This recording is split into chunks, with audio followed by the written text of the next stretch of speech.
10 ذوالحجۃ الحرام یعنی یوم النحر قربانی کا دن ہے۔ اسی تعلق سے قرآن پاک کی ایک سورہ کوثر، یہ انشاءاللہ آج ہم اس کا ترجمہ اور تفسیر پڑھیں گے انشاءاللہ۔ سورہ کوثر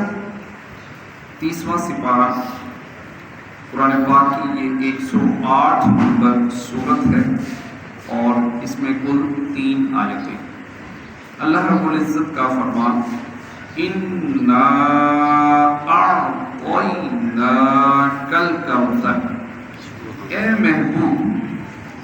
بے شک ہم نے تمہیں بے شمار خوبیاں عطا فرمائی۔ فَصَلِّ لِرَبِّكَ وَانْحَرْ، تو تم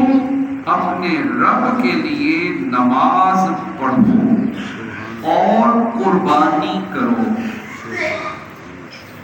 إِنَّ شَانِئَكَ هُوَ الْأَبْتَرُ، بے شک جو تمہارا دشمن ہے وہی ہر خیر سے محروم۔ کوثر کی تفسیر میں مفسرین کے مختلف اقوال، ان سب اقوال کا خلاصہ یہ ہے کہ اے محبوب بے شک ہم نے تمہیں بے شمار خوبیاں عطا فرمائی اور کثیر فضائل عنایت کر کے تمہیں تمام مخلوق پر افضل کیا۔ آپ کو حسن ظاہر بھی دیا، حسن باطن بھی عطا کیا، نسب عالی بھی، نبوت بھی، کتاب بھی، حکمت بھی، علم بھی، شفاعت بھی، حوض کوثر بھی، مقام محمود بھی، امت کی کثرت بھی، دین کے دشمنوں پر غلبہ بھی، فتوحات کی کثرت بھی، اور بے شمار نعمتیں اور فضیلتیں عطا کی جن کی انتہا نہیں۔ اس آیت مبارکہ سے 5 باتیں معلوم ہوئی۔ نمبر 1، اللہ تعالیٰ نے اپنے حبیب صلی اللہ تعالیٰ علیہ وآلہ وسلم کو کوثر عطا کر دی ہے، کیونکہ یہ نہیں فرمایا گیا کہ ہم آپ کو کوثر عطا کریں گے، بلکہ یہ فرمایا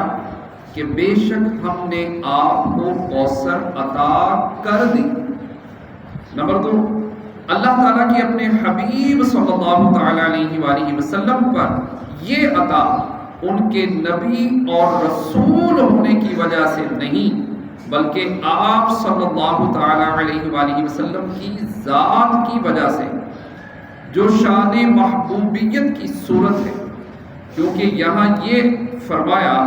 اعطیناک، ہم نے آپ کو عطا فرمائی، یہ نہیں فرمایا کہ اعطینا الرسول یا اعطینا النبی۔ نمبر 3، تاجدار رسالت صلی اللہ تعالی علیہ وآلہ وسلم پر یہ عطا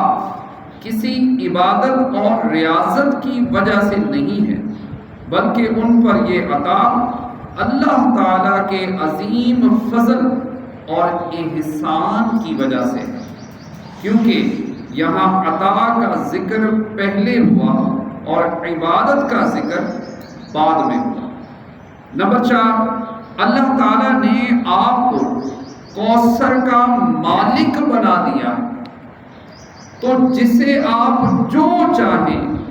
عطا کر سکتے ہیں۔ نمبر 5، سید المرسلین صلی اللہ تعالیٰ علیہ وآلہ وسلم کی مدحت خود رب تعالیٰ فرماتا ہے۔ اعلیٰ حضرت امام احمد رضا خان رحمۃ اللہ تعالی علیہ فرماتے ہیں اِنَّا أَعْطَيْنَاكَ الْكَوْثَرَ، ساری کثرت پاتے یہ ہیں، ٹھنڈا ٹھنڈا میٹھا میٹھا پیتے ہم ہیں، پلاتے یہ ہیں۔ اور فرماتے ہیں اے رضا خود صاحب قرآن ہے مداح حضور، تجھ سے کب ممکن ہے پھر مدحت رسول اللہ کی۔ یہاں یہ جو فرمایا گیا کہ فَصَلِّ لِرَبِّكَ وَانْحَرْ، یعنی تم اپنے رب کے لیے نماز پڑھو اور قربانی کرو، یعنی اے حبیب صلی اللہ تعالیٰ علیہ وآلہ وسلم، اللہ تعالیٰ نے آپ کو دونوں جہاں کی بے شمار بھلائیاں عطا کی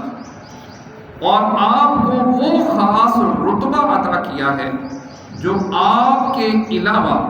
کسی اور کو عطا نہیں کیا۔ تو آپ اپنے اس رب عز و جل کے لیے نماز پڑھتے رہیں جس نے آپ صلی اللہ تعالیٰ علیہ وآلہ وسلم کو کوثر عطا کر کے عزت و شرافت دی، تاکہ بتوں کے پجاری ذلیل ہوں اور بتوں کے نام پر ذبح کرنے والوں کی مخالفت کرتے ہوئے اپنے رب عز و جل کے لیے اور اس کے نام پر قربانی کریں۔ اس آیت کی تفسیر میں ایک قول یہ بھی ہے کہ یہاں نماز سے مراد نماز عید کی نماز ہے، اور اس کے بعد والی آیت میں جو یہ فرمایا گیا کہ ان شانئک هو الابتر، بے شک جو تمہارا دشمن ہے وہی ہر خیر سے محروم ہے۔ نبی کریم صلی اللہ تعالیٰ علیہ وآلہ وسلم کے فرزند حضرت قاسم رضی اللہ تعالیٰ عنہ کا وصال ہوا تو کفار نے آپ کو ابتر یعنی نسل ختم ہو جانے والا کہا، اور یہ کہا کہ اب ان کی نسل نہیں رہی، ان کے بعد اب ان کا ذکر بھی نہیں رہے گا اور یہ سب چرچا ختم ہو جائے گا۔ اس پر یہ سورہ کریمہ نازل ہوئی اور اللہ تعالیٰ نے ان کفار کا بلیغ رد فرمایا، اور اس آیت میں ارشاد فرمایا کہ اے حبیب صلی اللہ تعالیٰ علیہ وآلہ وسلم، بے شک تمہارا دشمن ہی ہر بھلائی سے محروم ہے، نہ کہ آپ، کیونکہ آپ کا سلسلہ قیامت تک جاری رہے گا، آپ کی اولاد میں بھی کثرت ہوگی اور آپ کی پیروی کرنے والوں سے دنیا بھر جائے گی، آپ کا ذکر ممبروں پر بلند ہوگا، قیامت تک پیدا ہونے والے عالم اور واعظ اللہ تعالیٰ کے ذکر کے ساتھ آپ کا ذکر کرتے رہیں گے، اور آخرت میں آپ کے لیے وہ کچھ ہے جس کا کوئی وصف بیان ہی نہیں کر سکتا۔ تو جس کی یہ شان ہے وہ ابتر کہا ہوا، بے نام و نشان اور ہر بھلائی سے محروم، تو آپ کے دشمن ہیں۔ اعلیٰ حضرت رحمۃ اللہ تعالیٰ علیہ اس سورت کی تفسیر بیان کرتے ہوئے فرماتے ہیں، عاص بن وائل شکی نے جو صاحبزادہ سید المرسلین صلی اللہ تعالیٰ علیہ وآلہ وسلم کے انتقال پرملال پر حضور کو ابتر کہا، حق جل وعلا نے فرمایا انا اعطیناک الکوثر،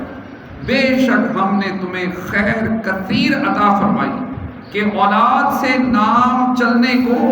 تمہاری رفعت ذکر سے کیا نسبت،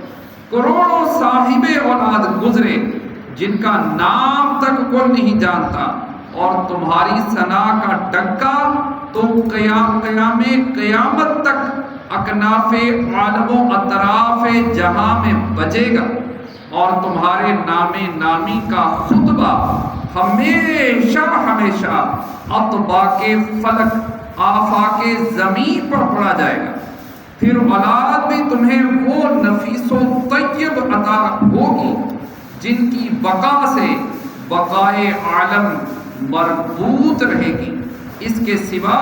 تمام مسلمان تمہارے بال بچے ہیں اور تم سا مہربان ان کے لیے کوئی نہیں، بلکہ حقیقت کار کو نظر کیجئے تو تمام عالم تمہاری اولاد مانوی ہے کہ تم نہ ہوتے تو کچھ بھی نہ ہوتا،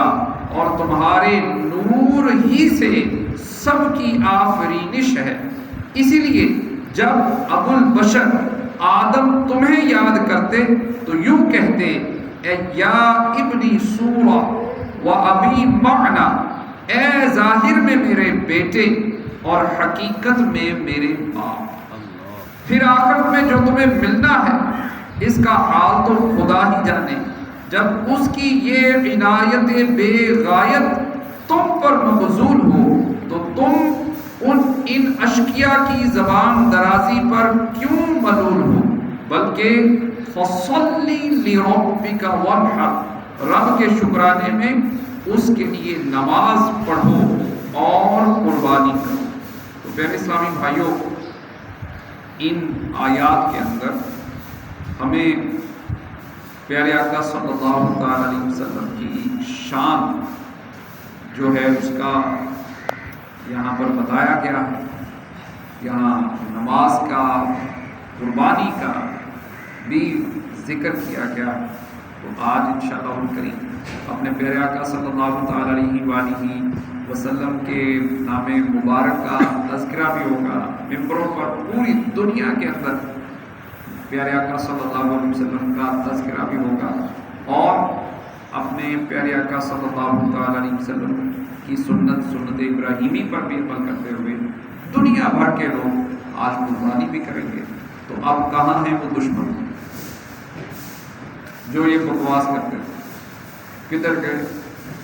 مر گئے، مٹ گئے۔ اب ان کی اولاد میں بھی شاید وہ باقی ہے کہ نہیں ہے، کوئی پتہ ہی نہیں ہے، ٹھیک ہے۔ اور جبکہ پیارے آقا صلی اللہ علیہ وسلم کی اولاد تو پوری دنیا کے اندر، دنیا کا کوئی کونا نہیں ہے کہ جہاں کوئی نہ کوئی سید نہ ہو، ہر جگہ۔ اور الحمدللہ پورے مسلمان، یہ تو پیارے آقا صلی اللہ علیہ وسلم کی مانوی اولاد ہے ہی ہے، ٹھیک ہے۔ تو اللہ کریم نے اپنے پیارے حبیب صلی اللہ علیہ وسلم کو بے شمار بلندیاں عطا کی۔ اللہ کریم ہمیں اپنے پیارے حبیب صلی اللہ علیہ وسلم سے والہانہ عشق و محبت عطا فرمائے، آمین بجاہ